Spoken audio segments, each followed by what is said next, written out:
KRI Nanggala 402. Seluruh awaknya telah gugur.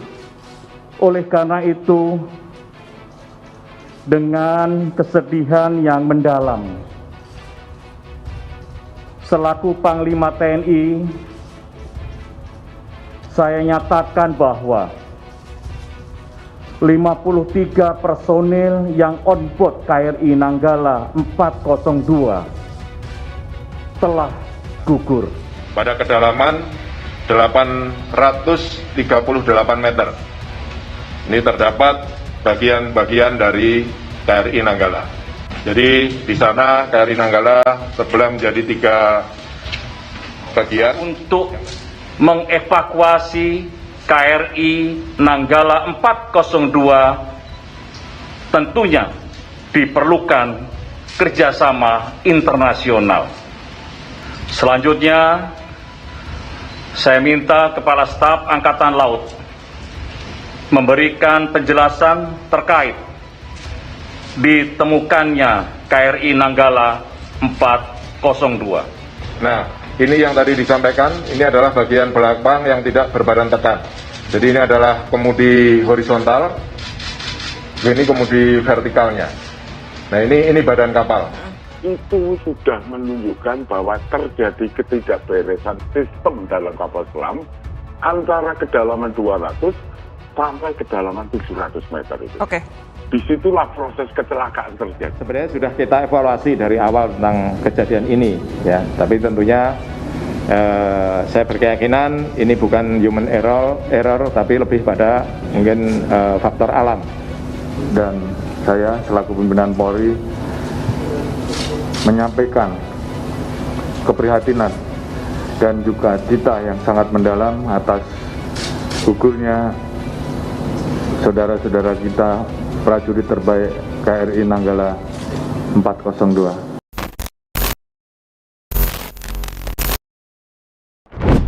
KRI Nanggala beserta 53 orang awak kapal di dalamnya mungkin sudah pergi dan hilang untuk selamanya. Tapi dengan kepergian mereka, seluruh rakyat Indonesia mendoakan dengan tulus, semoga walau tanpa penguburan yang selayaknya, mereka semua tetap diterima di sisi Allah SWT. Dihapuskan semua dosa-dosanya selama berada di dunia yang fana ini dan diberikan tempat yang terbaik di surganya para pahlawan bangsa. Goodbyes are not forever. Goodbyes are not the end. It simply means I'll miss you until we meet again. We know musibah ini mengejutkan kita semua. Tidak hanya keluarga 53 awak kapal, keluarga hiu kencana maupun keluarga besar TNI Angkatan Laut, tapi juga seluruh rakyat Indonesia.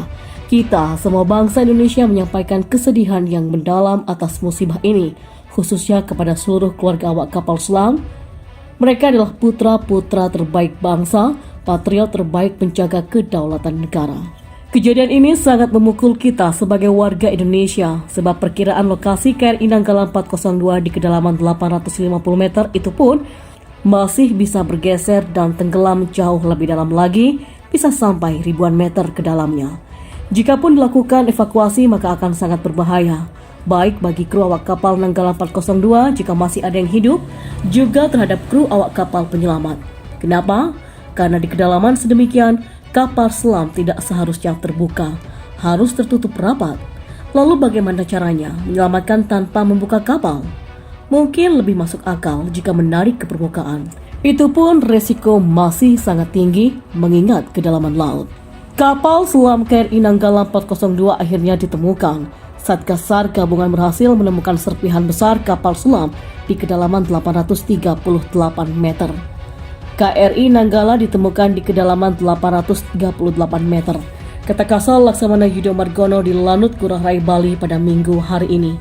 Yudo mengatakan, kepastian badan kapal selam KRI Nanggala didapat dari citra sonar yang berhasil ditangkap KRI Regal. Untuk memastikan citra lebih detail, ROV diturunkan. Sayangnya ROV KRI Regal hanya mampu menyelam sampai 800 meter. Akhirnya diputuskan ROV dari MV Swiss Rescue milik Singapura diterjunkan untuk mendapat gambar yang lebih detail. Lokasi ditemukannya ada di 07 derajat 48 menit 56 detik selatan dan 114 derajat 51 menit 20 detik timur yang tepatnya dari datum atau daerah ditemukan, satu tempat tenggelamnya 1500 yard di selatan, tambah Yudo. Dari tangkapan citra ROV juga terlihat kapal selam KRI Nanggala sudah terbelah menjadi 3 bagian besar. ROV menangkap citra gambar berupa kemudi vertikal belakang, jangkar bagian luar badan tekan, kemudi selam timbul bagian kapal yang lain termasuk baju keselamatan awak kapal MK11. Kepala Staf TNI Angkatan Laut Kasal Laksamana Yudo Margono mengatakan analisis awal tenggelamnya KRI Nanggala 402 lebih pada faktor alam. Ia mengatakan dari sejumlah laporan awal penyebab tenggelamnya kapal selam buatan Jerman ini juga bukan karena kesalahan manusia maupun blackout atau mati listrik. Sudah kita evakuasi dari awal, saya berkeyakinan ini bukan human error dan lebih kepada faktor alam, kata Yudo di Base of Lanut 1 di Base of Lanut Igusti Ngurah Rai Bali pada Minggu hari ini. Meski demikian, untuk memastikannya pihaknya perlu mengangkat badan kapal terlebih dahulu. Hal ini untuk mengetahui penyebab pasti tenggelamnya kapal yang diawaki 53 kru ini. Yudo berkeyakinan tidak ada kelalaian manusia karena saat proses penyelam sudah lewat semua prosedur yang ada. Prosedur itu yakni saat menyelam ada laporan penyelamat. Kemudian terdengar dari Sea Rider pencecak bahwa KRI Nanggala 402 telah melaksanakan peran persiapan bertempur, menyelam dan sebagainya. Dari awal saya sampaikan kapal ini tidak atau bukan human error karena saat proses menyelam sudah lewat prosedur yang betul, mulai laporan penyelaman dan terdengar dari pencecak kemarin itu, kata dia. Kemudian Yudo yakin tidak ada blackout karena saat menyelam diketahui lampu masih menyala semuanya. Artinya tidak blackout saat menyelam langsung hilang, ini, kata dia. Seluruh awak kapal KRI Nanggala 402 yang berjumlah 53 dinyatakan gugur pada Minggu sore kemarin. Hal itu disampaikan oleh Panglima TNI Marsikal Hadi Cahyanto di Base of Lanut Igusti Ngurah Rai pada Minggu petang. Berdasarkan bukti-bukti otentik tersebut dapat dinyatakan bahwa KRI Nanggala 402 telah tenggelam dan seluruh awaknya telah gugur, kata Hadi. Ia mengatakan hal ini berdasarkan pemindaian secara akurat oleh KRI Rigel di lokasi yang ada kemagnetan yang kuat sebelumnya. Pemindaian menggunakan multi-beam sonar dan magnetometer. Pemindaian ini menghasilkan citra bawah air yang lebih detail. MV Swift Rescue Singapura juga telah menurunkan ROV dan melakukan citra bawah air secara visual menggunakan kamera. Dan telah diperoleh citra yang dikonfirmasi sebagai bagian dari KRI Nanggala 402. Bagian kapal yakni meliputi kemudi vertikal belakang, jangkar, bagian luar badan tekan, kemudi selam timbul, bagian kapal yang lain termasuk baju keselamatan awak kapal MK11. Musibah Nanggala menjadi duka nasional. Semua orang di belahan dunia pun kaget bukan kepalang. Ucapan duka silih berganti terucap, namun tidak dengan Menteri Pertahanan kita Prabowo Subianto. Bukannya sibuk mencari dan mengurusi kecelakaan Nanggala, dia malah sibuk dengan berapa anggaran yang harus dikeluarkan. Nyawa para pahlawan dianggap tak cukup berharga.